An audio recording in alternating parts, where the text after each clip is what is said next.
Довольны вы обучением или нет? Какие знания вам дают?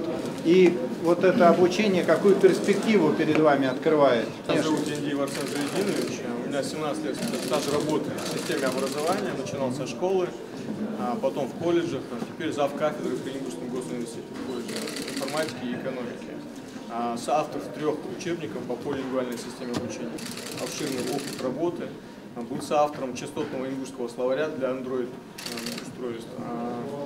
Большой опыт. Я когда сюда пришел, хотя имею большие навыки в программировании, совсем другой подход и принцип построения.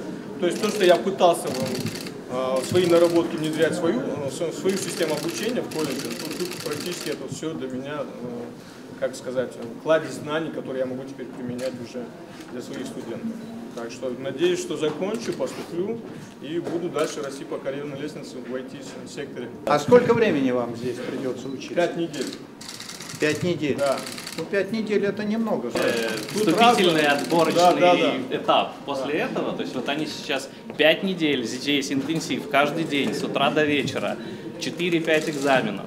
При этом здесь нет преподавателей, здесь все учатся у всех. То нам, скажем так, было отрадно, вот первый день, когда здесь все только вышли, здесь все так расселись, каждый за свое место, и никто ни с кем не общался. А сейчас прошло, ну, по сути, 2,5 недели, и это уже готовые команды. То есть ребята закончат обучение, и это уже прям вот готовая команда, которую можно отдавать в компанию, в какое-то госучреждение.